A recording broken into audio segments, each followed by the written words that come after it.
So today we're going to talk about high standards. Um, who cares? What's so important about standards? Well, if you think about standards just in general, they help us use metrics, use guidelines to evaluate performance.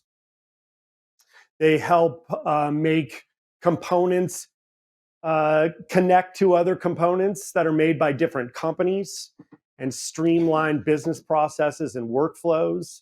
They protect the buyers.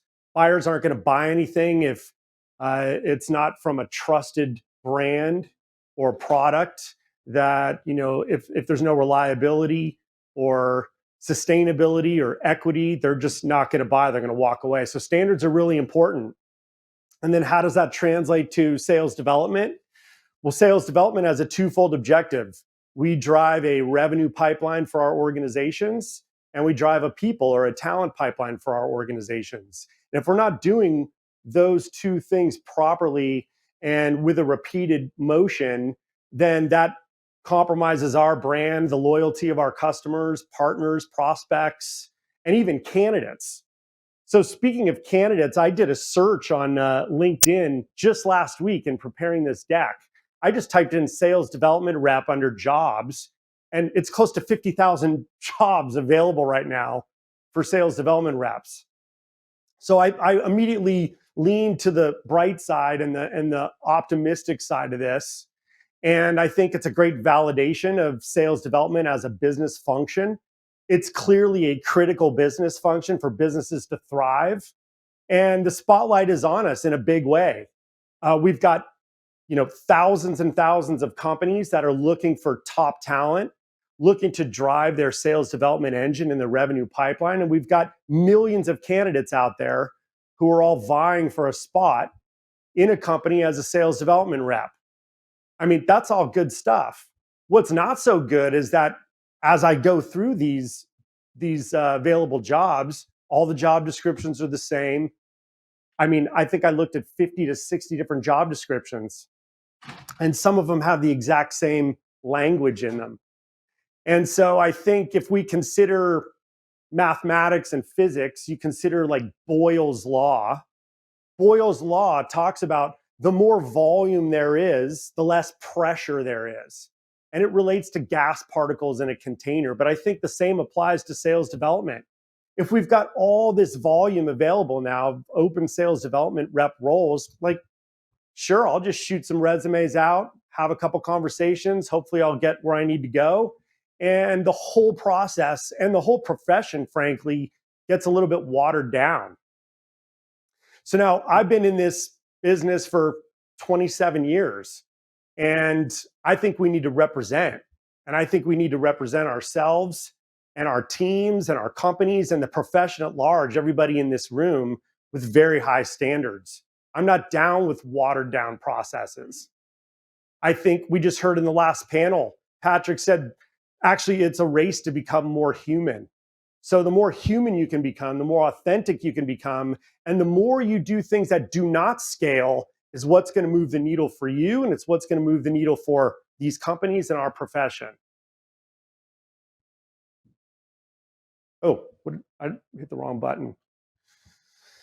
So I think the responsibility and the obligation lies on both sides of the fence. I really think it's up to both the companies as well as the candidates to step things up and to level up. Companies, before they put their bat signal in the sky, looking to attract top talent, have to consider a couple things as a company and have to make a decision as a company that they want to be world-class and they want to level up their game and represent well. So these are just a few characteristics on this slide and traits that they need to be considering. Got to show a well-lit career path. Sales development reps are in that role an average of anywhere from 12 to 24 months. And, for those companies that offer the role, a tenure of about 24 months, a lot of the SDR candidates, their jaws drop like 24 months. You want me in this role for 2 years? Frankly, yes, because that's a very finite amount of time for the company to develop the skills and competencies along with you that you're going to need to be productive and be successful in your subsequent roles. Anybody in this room who has gone on from sales development to lead a team or run their own business know that networking never stops, prospecting never stops. You got to write well, you've got to speak well, you need to articulate your message succinctly, concisely, clearly, so that you can earn business, earn the relationship, earn a few more minutes on the phone. And so that takes time to teach people who are coming in with not much experience in sales development. And so you must show a well-lit career path and what that career path is composed of to get top talent excited to be at your company. You have to celebrate them, not tolerate them. I want to go where I'm celebrated. I like the spotlight. I like people talking about me in a good way and putting me in a bright light. And I like learning from people and meeting more and more people in my workplace. And I like to celebrate others. I like to recognize great work that's being done on my team. I love alumni from my team that learned while they were with me, and then they went on to pay it forward to make an even greater impact in our community and in our profession, because a lot of the things that they learned while they were on my team. A lot of us are at home right now watching this talk and listening to this conference. We've been going through quite a bit over the last year and a half, haven't we? Mental health is a hot topic. I just spoke about it a week or two ago for AAISP's Silicon Valley chapter, and a lot of people are feeling pretty beat up right now. So it's imperative that the leaders in the room are mindful that your reps are going through this stuff and just check in on them. Again, the human interaction of one-to-one, asking them how their day went, asking them how their week's going, how they're going to do this quarter, what it is you could do to help them. But make sure that you're clear and firm that it is a two-way street. You require the same from them as well, helping their teammates out, for example. Pay for performance. It's really important. Compensation is not one that's talked about much in the job descriptions, and it's not really talked about too much in the interview process until the very end. Start talking about comp. Start talking about team attainment. Who's doing well on the team, why they're doing well on the team. And that's going to create stories and dialogue from the candidates that you're interviewing about the good things that they've seen along the path to this interview. And they might be able to share stories in kind that are going to put them in a really good light and get them on your team and start producing. Then there's the candidates. You got to prepare well. We talked about the 50,000 jobs. We talked about shooting your resume everywhere.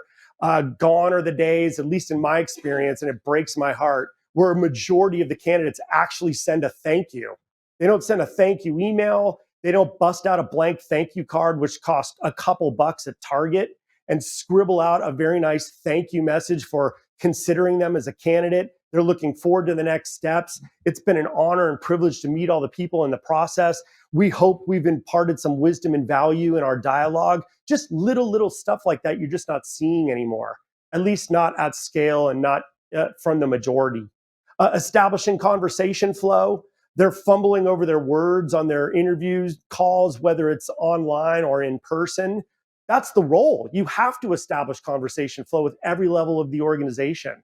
You should be able to bump elbows with a CEO or a fellow SDR in an elevator or at a bar or something, and immediately be able to articulate the value prop of your company or ask great engaging questions just to get to know them on a personal level. But the root of it is you've got to establish conversation flow, or it's going to be a steep climb. Following up and following through. We leaders don't even do this well. At least the majority of us don't. We say we're going to do something and we do something else. That can't happen.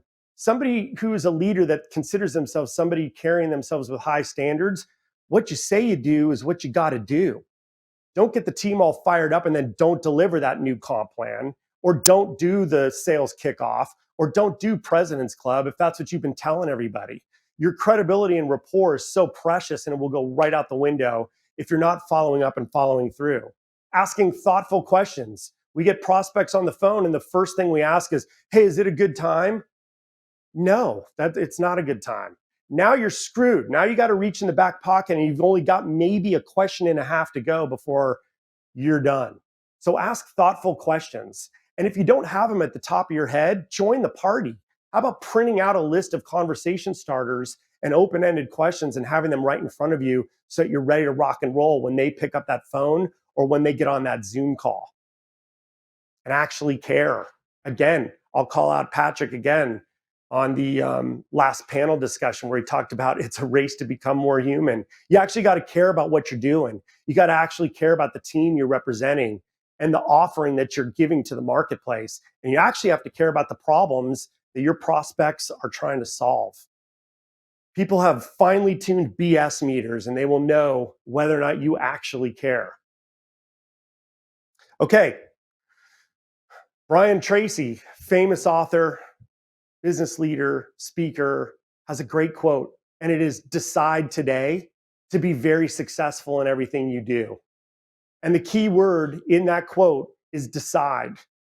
If you don't decide personally that you're going to do really well at the company that you're at, or that you're going to think and face outward, you're going to think about others versus yourself, it's going to be a tough go for everybody. It's going to be a win-lose situation. So once you've joined forces as a company and as a candidate, you have to commit to excellence and you have to decide together. So what I want to talk to you about in the next few minutes, we don't have much time today, are 3 key things that the best SDR teams are doing out there today to maintain these high standards. And some of the things I'm going to talk about, you might sit there and go, yeah, I've heard this, I know this. Well, instead, I want you to ask yourself, well, how good am I at this? Or how good are we at this? Okay? We all know everything, don't we? So make that decision to raise your standards, represent yourself well, look professional, speak professionally, act professionally, represent all of us in this room with the highest standards. Make that decision. We're all counting on you, actually. Model the successful teams. Believe me, they are out there. We have resources within us and we have resources around us. And if we start to look for them, they will appear. And I'll talk a little bit about some successful organizations that you can model from right now. And lastly, you got to do what you say you're going to do, right? So you have to lead by example. Make sure that when you're sending that next email, that you actually paid attention to the words that you put together. We all rely on cadences today. We all rely on sequences today. Get under the hood and look at the copy of those messages that are going out to your marketplace and make sure that you're answering these types of questions. Does this copy in this email represent me and represent my company and represent our offering and our other customers with the highest standards and the way we want to be represented? All of it counts. Pay attention to those details. So we'll take a look at some successful industries and some successful teams that we could model. Again, if you search for them, they will appear. It's just like, if you want to see somebody in a red shirt, your brain will find that person in red as fast as possible because you're focused on it. The same applies to these successful teams that are out there. These are just a few. There's a gazillion of them. These are some that came to my mind. I thought first about the hospitality industry. Of course, we have the Hyatt Regency. We also have Four Seasons. We also have the Ritz Carlton. Their leaders and leadership teams came together along with all the employees, and they came up with great values, great mottos, great missions, great principles that they all walk around with in little handheld cards so that they're constantly present with the representation that they all agreed upon at a sales kickoff call or at a sales kickoff conference, for example. Then there's the US military, the Special Operations Forces. You have the Army Rangers, you have the Navy SEALs, you have the United States Marine Corps. We'll share a little example from the United States Marine Corps on how they represent with high standards. And then there's the business world. Of course, there's those Fortune 50. There's some incredible companies that are here in this room and outside as sponsors. These are 3 companies that I personally have represented in my career. I used to lead the global sales development organization at ServiceNow. I did it for just under 4 years. When I started in Q4 of 2015, there were 75 SDRs in 8 offices across the globe. When I finished in 2019, there were 230 SDRs in 15 offices across the globe. So I've had this type of talk with a large group of sales development reps who have gone on to really represent themselves well, get promoted from within, and go on to lead teams, sell the offering in the field as an individual contributor, etc. But they've gone on leading by example and representing themselves and their time with me and my leaders very, very well. Then there's Trade.io. We're here in San Francisco. It's where I work today. We're constantly instilling these types of values and principles. And Lupio is another example that I came up with, a company that I advise in Toronto. And they have an incredible list of values and a mission that really pulls people towards their goal versus pushes them towards their goal. So these are three that came to mind when I was thinking about our own industry. So we'll start with the Ritz Carlton. The Ritz Carlton came up with these incredible service values. I'll read some of them to you. It's a tight text here on the slide, and I want to make sure you get some of the key punch points of their service values. Now, mind you, this is an index card. It's maybe this big, a little bit bigger than an index card. It folds up threefold or fourfold. People can keep it in their lapel pocket or on their person so that they're constantly tethered to the service values when they're working. First and foremost, their motto is, "We are ladies and gentlemen, serving ladies and gentlemen." Now, if you go back to what I said earlier, I dress professionally. I'm proud of it. I'm proud of my professional language. I'm proud of my professional approach to our industry. When you say those things, you act as if. So if you walk around feeling and thinking that you are a lady or a gentleman serving ladies and gentlemen, you're going to carry yourself differently. You're going to have a little bit of swagger and a little bit of confidence, but you're also going to have a lot of humility. You're going to be humble and modest as you approach people when you're in a service business. And I hate to break it to everybody in this room, but we're in a service business. So a couple things I want to call out from Ritz Carlton is number one, I build strong relationships and I create Ritz Carlton guests for life. Oftentimes sales development reps, they have a finite amount of time to make an impression, build rapport, establish credibility on the phone or in person. But if they approach it with the mindset of, it's just a matter of time before our companies start working together, now they've got that long tail mindset. And they feel like when that time comes, you're going to know who I am. You're going to remember the experience you had in our initial conversations. And our company's going to have a seat at the table while your company discerns how they want to move forward in solving the problem that you know we can solve. Number two, I am always responsive to the expressed and unexpressed wishes and needs of our guests. Unexpressed is the word in that one. There's that nonverbal communication. There's, when you walk into a room and the life has been sucked right out of it. You could feel it versus the opposite. So when it's unexpressed, you have to be mindful and cognizant of that and make sure that you can tailor your presentation, tailor your talk track to the unexpressed wishes in the room. Third is I am empowered to create unique, memorable, and personal experiences for our guests. Empowered. Sales development reps on the phone are oftentimes the tip of the spear and the very first conversation that the marketplace is going to have with your company. It's the first acquaintance that company or that persona is going to have with your brand and with your other customers and with your partner ecosystem. Those sales development reps need to walk chin high. They need to know that they're stepping into some of the toughest conversations that people in the company are going to have, and they need to be able to represent well and know that they are empowered to delight customers from the outset. If you check into a Ritz Carlton as a guest or a Four Seasons, for example, and you might be second or third in line at the check-in counter, they will walk around the counter and offer you a glass of champagne while you're waiting. I've had the opportunity to do that, and I've said yes when they've offered that. Are you kidding me? Who doesn't want a glass of champagne while they're waiting in line? Suddenly, I'm not upset at the line. I'm not upset at how much time I'm sitting here waiting to check into my room. Figuratively, SDRs could be serving those glasses of champagne as well. They can make sure that they're delighting our prospects, our partners, our candidates, and our customers in those initial conversations if you let them know that they are empowered. Number five, I continuously seek opportunities to innovate and improve the Ritz Carlton experience. So if there are changes you think we need to make as an organization, feel empowered to raise it. As a sales development leader and as a leader in general, personally, I've never seen myself at the top of an org chart. I'm at the bottom of an org chart. I've always inverted that hierarchy so that I can serve up and into the organization instead of down to the organization. That's ridiculous. So, with that mindset and that approach, people will come to me and they'll tell me what they're bothered by. But I have a couple conditions.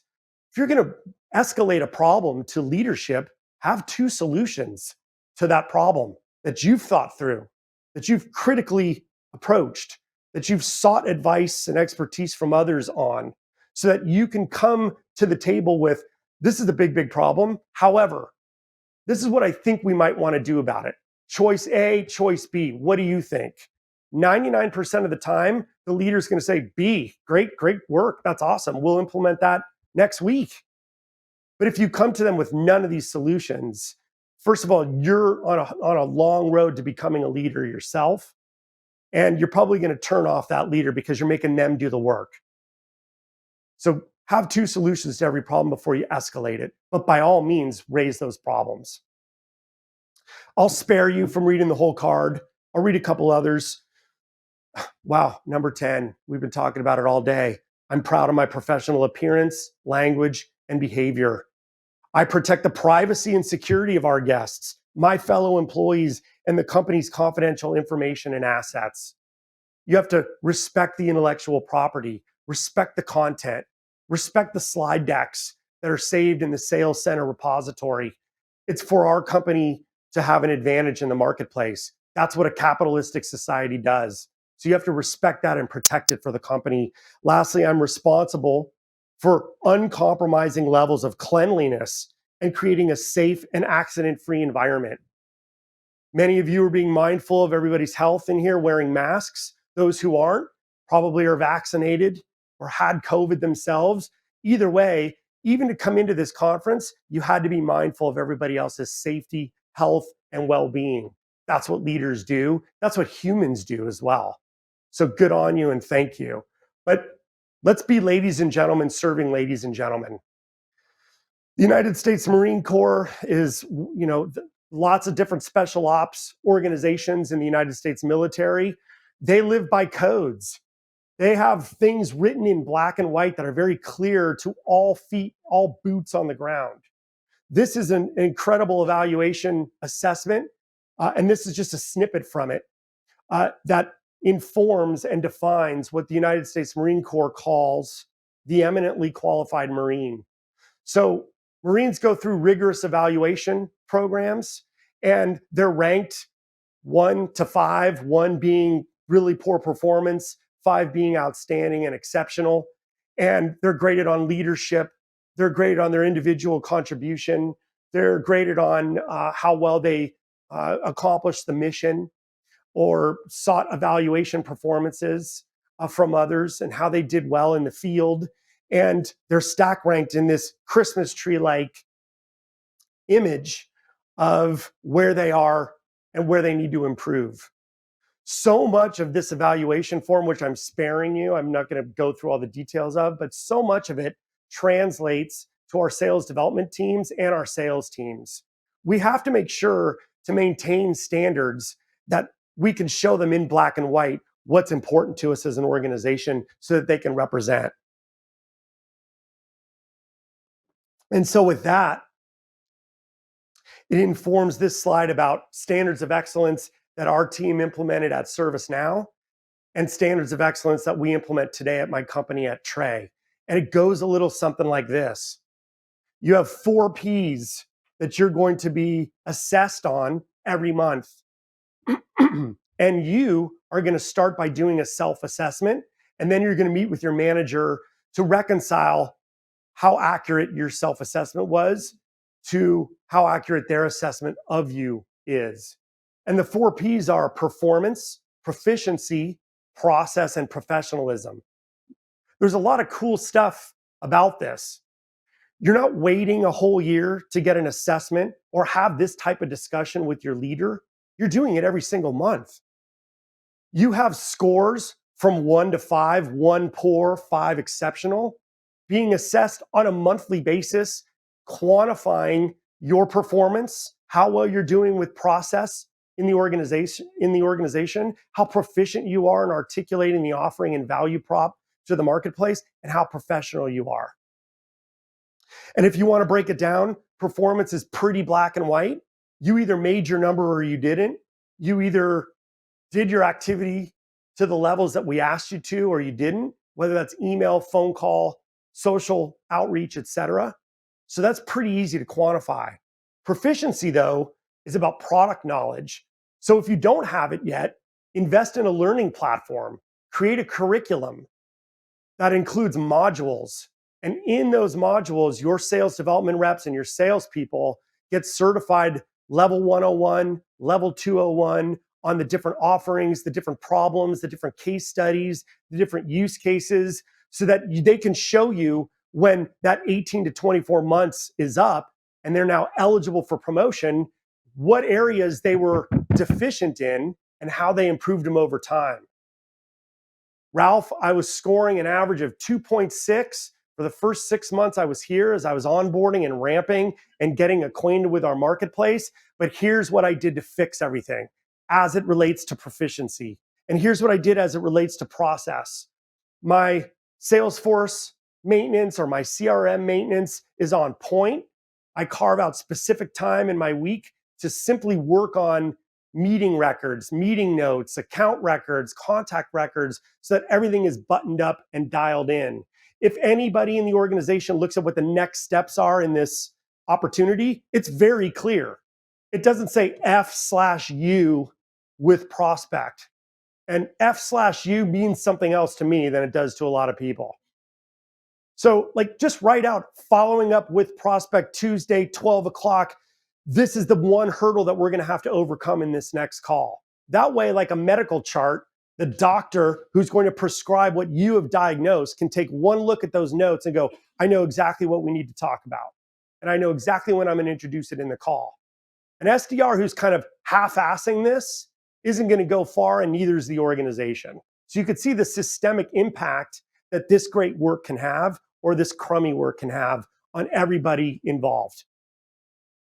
Professionalism, leadership, coachability, teamwork. Let's say you're an A player on the team. What good work are you sharing with your teammates who aren't A players? Are you hosting brown bags? Where you're talking about, hey, this talk track has really been working for me over the last quarter. I thought I would share how I'm opening up conversations, what my initial questions are, how I'm closing things out, how I'm passing the baton to the AE. Or are you keeping it close to the vest and not sharing it with your peers? Because A players, in my eyes, are going to be sharing what's up with the team so that the entire team can win. There's a big difference between being on a team and being a team. So let's act like we are a team. And that's what that means. So with just a few minutes left, if your team is not doing this, when will they decide to raise their standards? When will you decide to raise your standards? What successful teams will you decide to model, and how will you lead by example? Are you doing well at all of this today? If you are, I can't wait to meet you after this talk. But if you've got some work to do, join the party. We all have to constantly work on improving. So my name's Ralph Barsi. As I said, I've been doing this for about 27 years. I had a full head of hair when this started. This is what happens when you're in sales for almost 30 years. You can reach me on LinkedIn. If you have a question that we don't get to today, tweet it to me at rbarsi. Check out my blog, ralphbarsi.com, and subscribe if you want to get maybe 4 emails from me in the course of a year. I'm not going to blast your inbox, and when I do, it will hopefully impart some wisdom and value. Some of the organizations that I represent, I mentioned Trey. I mentioned that I'm a former leader at ServiceNow. I'm an advisor to 2 different companies, Lupio and Hubilo. I was a leader at Achievers, Inside View, Elsevier, some really sweet companies that I learned a lot from. And I've been a mentor at Girls Club because I think we need more women in sales. I mean, let's just look at how this audience is comprised. We need more ladies in here. Also a mentor at Women in Sales. And I mean, to keep it real, I'm a husband. I'm a dad. I've got 2 boys in college. I've got one who's a junior in high school, and I've been with my college sweetheart since sophomore year of college. So I actually care about what I'm doing, and I actually care about your success. So make sure that you represent all of us well when you walk out of this room, and carry yourself with high standards. Thanks for having me.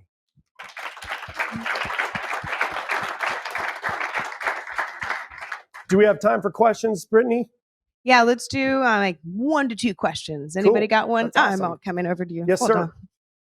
Name and where you're from first. So Terry Hussein, VP of Sales Development over at Orem.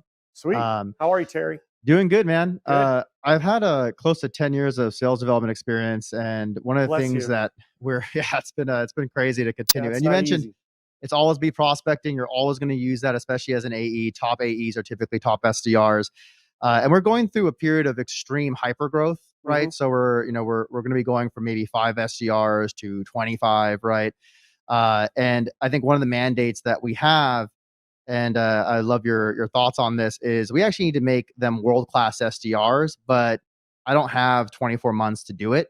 I actually have closer to 12. And so I'm used to having maybe, 18 months of time, 24 months. Yep. And so how would you approach that problem where you need to do it in half the time? I love it. In fact, I think that's a great approach to expedite things and have a sense of urgency, because frankly, it's going to put some pep in everybody's step, and you're going to quickly filter out who's serious and who isn't. So I would just infuse some rigor to everything that I do. So we have a weekly team call. We have a little more frequency in one-on-ones, but it's a smaller amount of time that we meet one-on-one. We expect the SDRs, if they were just onboarded or if they just did a certification program, present to us for 30 minutes what you just learned in that module. Talk to us the way an account executive would. If 80% of SDRs are aspiring to become account executives, start treating them as if they're already a role or two ahead of where they are today. And you will notice who the A players are very, very fast. But also the flip side is, hey, we don't have a lot of time here. We've got 12 months if we're going to get you ramped up, dialed, performing consistently, repeatably, predictably, before you can go on to produce in another role. Again, you're going to be representing us and our team in this next role. Doesn't matter if you go to customer success, finance, marketing, ops, doesn't matter. You're representing your time here as an SDR. So let's decide to get to work here. And let's make sure that we're hearing from you more often than you're hearing from us. A lot of sales development reps hope things work out. They don't expect things to work out. And a lot of SDRs wait. Well, nobody told me to do that. I didn't know we had to learn this. Well, how do you think you're going to be successful in this role? How do you think you're going to be seen as an A player? How do you think you're going to establish the credibility and rapport on these initial calls that we all expect you to?